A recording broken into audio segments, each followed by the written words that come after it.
partner with Axon, you immediately gain access to a full range of products and solutions designed to meet the complex needs of today's grower. We carry all major brands and sizes of tires and wheels. We specialize in large diameter wheels for large equipment. We have one of the largest OEM replacement wheel inventories in North America. Known for extreme flotation setups, duals, and triples, we have wheels for all makes and models of tractors, sprayers, combines, and grain carts. If we don't have the wheel in stock, we'll custom build, sandblast, and paint in-house. There isn't a more vast inventory in North America dedicated to helping dealers move more iron. With facilities on the West Coast and in the heart of the Midwest, leverage our 230,000 square feet of indoor inventory to solve any problem a grower may have. Move more iron with Axon.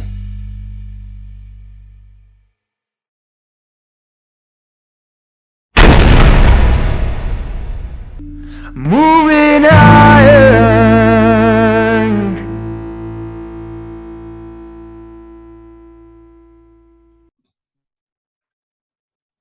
Hello and welcome to Moving Iron Podcast Markets with Shawn Hackett. This edition of the Moving Iron Podcast is brought to you by Axon Tire, helping dealers move more iron for the past 100 years. For more information, go to axontire.com.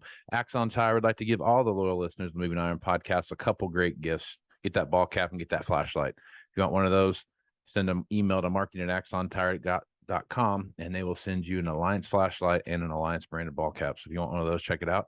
If you want $50 off of your registration to the Moving Iron Summit, send me an email at movingironpodcast@movingironpodcast.com or go right up to the Moving Iron LLC website up there on the other right-hand corner up there. Click on Moving Iron Summit and register there, and the folks at Axon will give you $50 off of your registration fee. Valley Transportation has been hauling ag and construction equipment across the country for the past 33 years. Call Parker at 800-657-4910 for all your trucking needs. At Valley Transportation, our goal is to help you reach yours. Powered by Farm Credit, Ag Direct is built for today's agriculture with simple application, quick response, competitive rates, and generous, flexible terms. Ag Direct offers buy, lease, and refinance options for almost all types of new and used equipment, non-recourse, and timely funding back to the dealership, plus sales incentives. No other ag equipment lender works like Ag Direct. Learn more by calling your Ag Direct territory manager at 888-525-9805 or visit us at agdirect.com. Tractor Zoom has access to over $20 billion in heavy equipment sales data.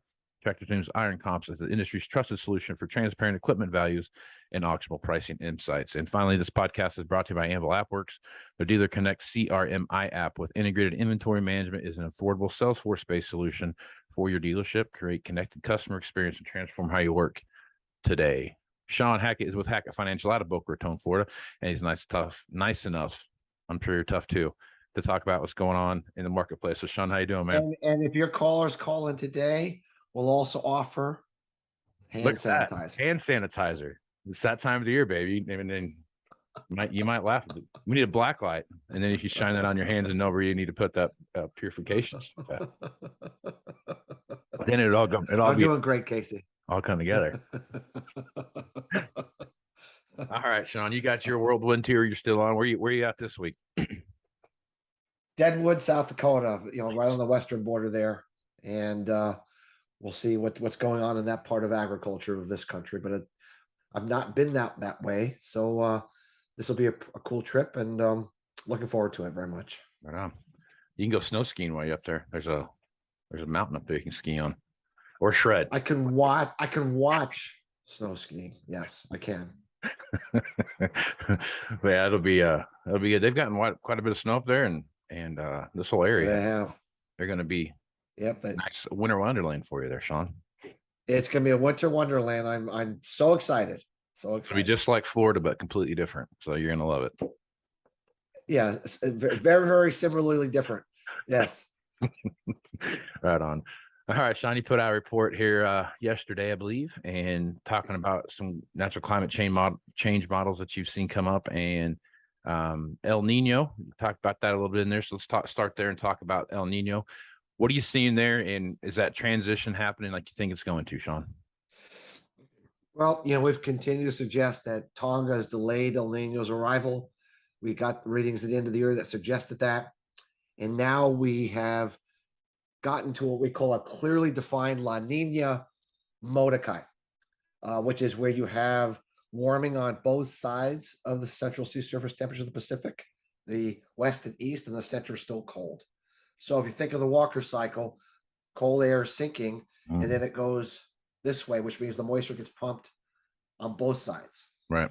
That is what's created the exceedingly wet Brazil and the extra moisture this winter in the United States. It's been a big contributor to why we're seeing a different weather pattern than we've seen with a traditional La Nina, whereas cold air is all the way and then it just goes to the west. And so that's clearly in place now. When we look at the current sea surface temperatures, not only of the Central Pacific, but of the entire globe, and we mesh it with where we were on the same date on February 6, 2012, which we did in yesterday's podcast, it's almost a carbon copy, meaning that we almost have the exact same sea surface temperature regime today as we did in February 6, 2012, that preceded that 1 in 50-year drought year. Yeah, I do remember that. Also, I do remember that winter being very wet and it turned off wicked dry. So yeah. Right. So what happens now, remember now, as La Nina fades, and it's, we're definitely, absolutely 100% expecting La Nina to end. Our big difference is when is El Nino going to arrive? As you know, everyone's expecting El Nino to arrive in spring, summer. We think it's late in the year in 24. So if you look what happened in 2012, everyone that year projected spring, summer El Nino. But instead, we got neutral, more of a neutral warm condition, meaning it was a little warmer in the Central Pacific, but it was not El Nino hot.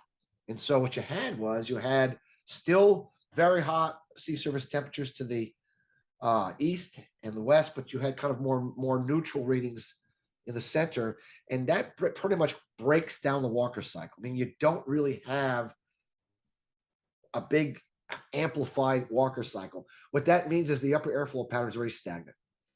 And when you have a very stagnant weather pattern, whatever typically establishes during the summer growing season, there's not much to take it off kilter. So if you develop a dome pattern, for example, in the Midwest, you're not, it's just not, the Walker cycle is not going to allow it to get, pushed off kilter very much. And that's exactly what happened in 2012. We had this very neutral, we call it a La Nada Mordecai, where you had neutral in the center, but still warm on each side. It's a very inert upper airflow pattern. Now, of course, we didn't have Gleisberg on the docket in 2012. This year, we have the completion of an entire 89-year solar cycle that's kicking in. On top of Tonga, water vapor in this stratosphere, we also showed charts about how this water vapor is starting to spread around the entire stratosphere, is now entering the northern hemisphere, and that creates hot weather extremes like we're seeing in Argentina, 110, 115.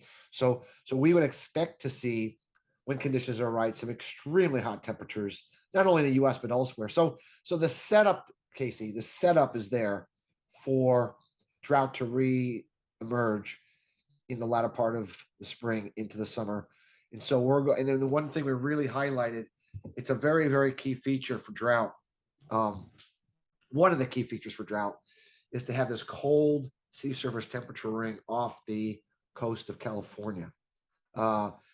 It allows the air to sink and go towards where the warm water is further west in the Pacific Ocean, and that also helps deprive the U.S. of moisture and keeps the dome in place. We have it right now, just like we did in 2012. Our expectation is that ring will stay maintained in that way. So these are the things we're looking for. Right now, everything looks scaringly, strikingly similar to what we saw in 2012. And incidentally, by the way, 1934 was also a La Nina Mordecai that became a La Nada Mordecai. So, we also talked about Mount Washington breaking all-time record cold temperatures here the last few days.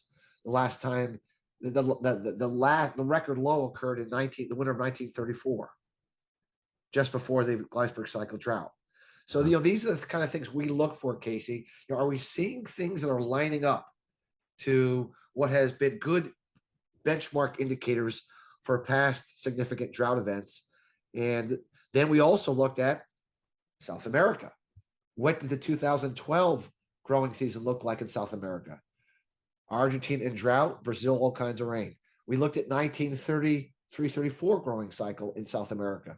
Argentina drought, Brazil, all kinds of rain. Exactly the pattern we're seeing. So does this guarantee the outcome? Of course not. There's no way you can guarantee any outcome, but all I'm saying is we're at least seeing alignment of different weather patterns saying that the upper airflow pattern is acting in a manner that it did in the past that would increase and elevate the risks or the probabilities that this Glasberg cycle 89-year drought, which is 2023 from 1934, it looks like we have an elevated risk of it happening. So that's where we are. This is what we talked about yesterday, and I think it really kind of buttons up what our expectation. Remember, though, we are looking for an early spring. We are looking for a good start. We are looking for, because of this moisture we've gotten, because of the La Nina Mordecai, we should get off to a good start. Our hope is that might provide some softening in prices that livestock producers can utilize to buy some cash feed. So far, we've not had much of a setback because of the adverse weather in South America. Yeah. Okay. So I was listening to a talk show the other day, and I had a guest on. They were talking about the Tonga eruption and the like 50,000 Olympic-sized swimming pools worth of moisture or whatever it is got pumped into the atmosphere. And his point was that a lot like what you've been talking. He's the only person I've listened to that said exact similar to what you've been talking about.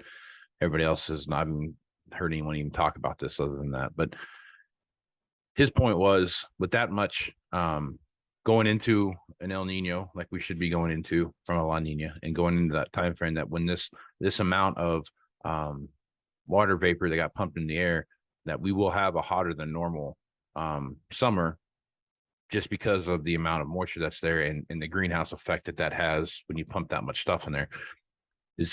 You're seeing something similar to that. So would this, are you saying that the Tonga eruption is causing what you're talking about, or is this just a natural part of that cycle and this is just going to amplify it more?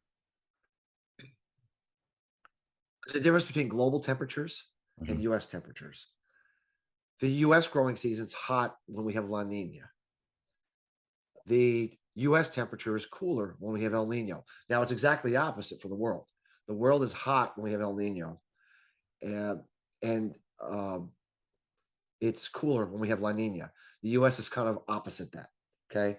So if we're speaking about global temperatures, when El Nino arrives later this year in 2024, we would expect to see potentially record-breaking temperatures on a global scale because of the water vapor's heating effect that's causing these extremes.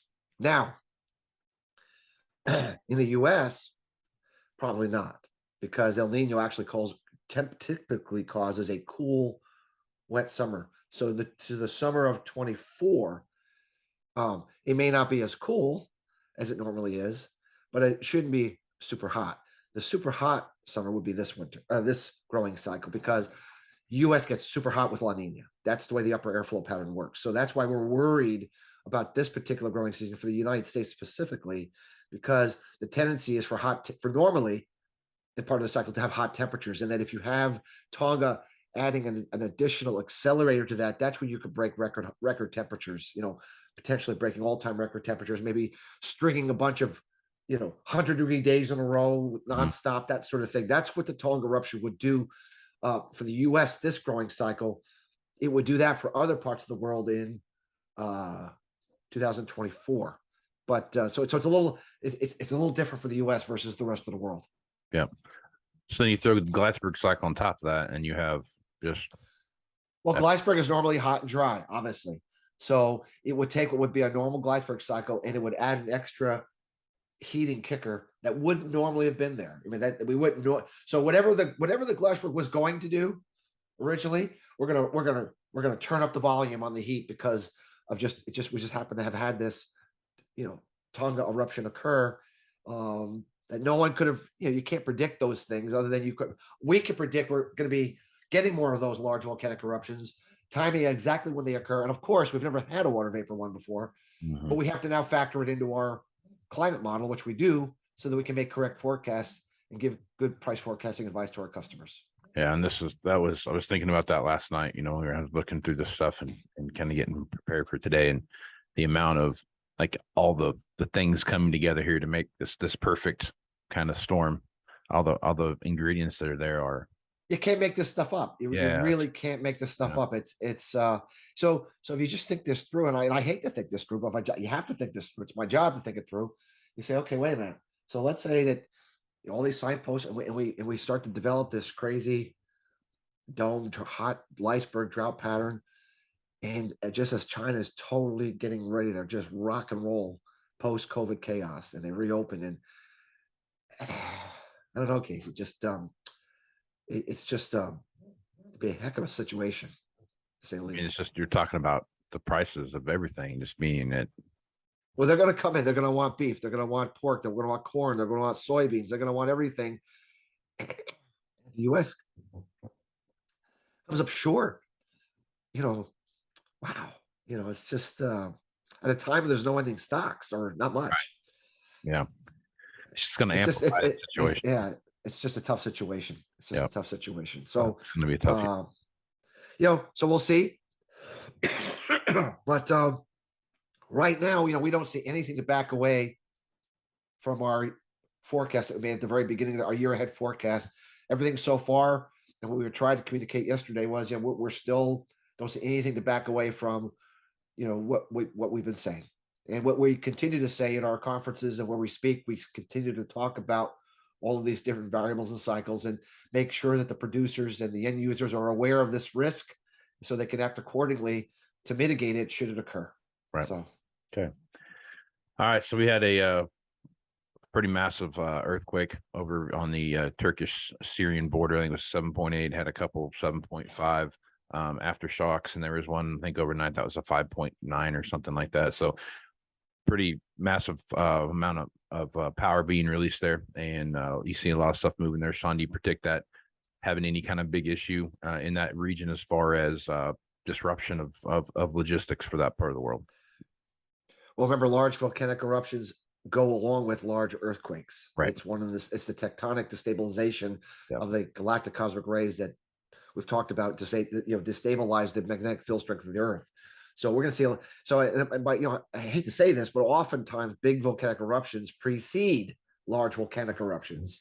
We need to be on high alert for the next 6 months that we could get some volcanic activity of a large variety, because an earthquake is a symptom of destabilization that almost always precedes volcanic eruption. So the tectonic situation is active, as it always has been. But in terms of Turkey, obviously it's a mess, right? It's infrastructure, it's chaos, and is it going to impact agriculture per se? They're not really a center for breadbasket for the world for growing stuff. Obviously for the people there, it's a humanitarian crisis, and hopefully the world will do everything that it can to try to provide aid to those people, that sort of thing. But in terms of prices in the marketplace, Casey, I don't really see this having much of an impact to the price of commodities and agriculture as we see it. So, no. Okay. One article that I kind of read real briefly here, but China and Brazil have agreed on clearing the yuan in Brazil. So basically, they're going to be trading soybeans for yuan and back and forth with real. So that's no more trading in dollars. They're going to be doing these two things, making this work. As you look at that, Shawn, what's your thoughts there, and how does that affect? That's kind of a big deal when you start looking at how that affects the strength of the dollar. Well, remember, we're very, very bearish the U.S. dollar back half of 23 into 2026. The 8-year cycle, which we talk about at conferences, which is the dollar tends to go up for 8 years and down for 8 years. We're in the down 8-year cycle that bottoms out in 2026.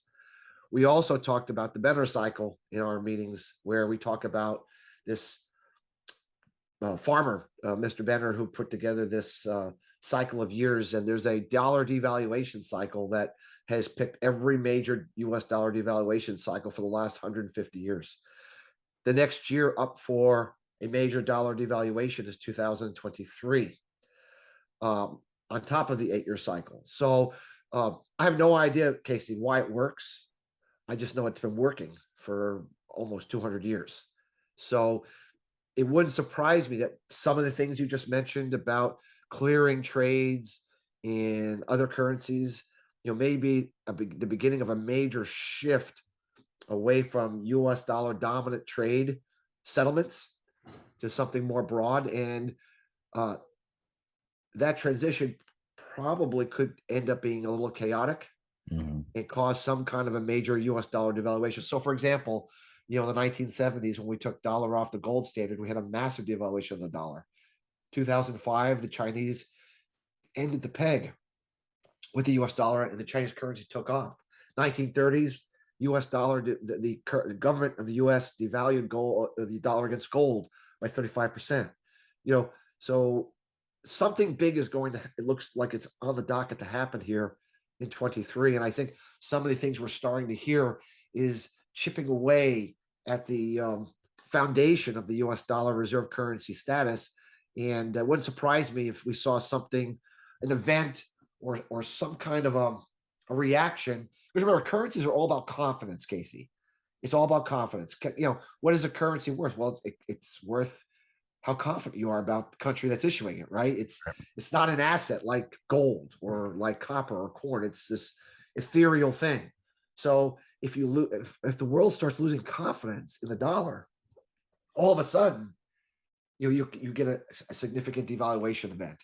We also talked about the Plaza Accord in 1985, when the dollar reached its all-time high, and 5 of the central banks in the world got together and decided to manipulate the dollar back down because the global economy was crashing because the dollar was too strong. It's called the Plaza Accord, and the dollar then crashed from 1985. That was another better cycle year, 1985. I can't make this stuff up, but 2023 is expected to be a big year for US dollar devaluation news. And so I think you're onto something with that. So what you're saying is 23 is going to be a great year. Things are really shaping up well for us here. If you're in agriculture, this is good for prices. Yeah, it's great for prices. A weaker dollar is fantastic. It maybe it's terrible for humanity. Okay. Yeah. But if we're talking about the farmer who's looking at a bin full of corn, a weaker dollar is your friend. So from that one-dimensional look at it, it's very, very positive for those in agriculture. Yep. So there you have it. Right on. All right. Well, hey, good stuff as usual, Shawn. Folks want to reach out to you and get more information about what you have going on over at Hackett Financial. What's the best way to do that? Our website is Hackett, Hackett, advisors.com. You can also check us out on our Twitter page, our LinkedIn page. There's all kinds of different places to find us, to see. Sometimes we post some interviews and things that talk about some of these cycles, and to see what we do and how we look at things might be of value to your listeners. Right on, man. Well, Shawn, appreciate you being the podcast, man. Thanks, Casey. It's always a blast. Safe travels, buddy. Will do. All right. I'm Casey Seymour with Moving Iron Podcast. Check me out on Facebook, Twitter, and Instagram at Moving Iron LLC. You can also go to LinkedIn at Moving Iron Podcast and go over check out the video version of this on the YouTube channel. That's Moving Iron Podcast YouTube channel. Go to Moving Iron LLC for everything Moving Iron related and check out all the stuff up there coming up for the Moving Iron Summit coming up here in Nashville, Tennessee. If you want to sign up for that, go ahead and get signed up, and we will give you a $50 discount from the folks over at Axon. So with that, I'm Casey Seymour, Shawn Hackett. With Iron folks out. Moving iron in the 21st century. Hard-working people working hard for you and me. Moving iron, time and time again. Through the years you'll find us here.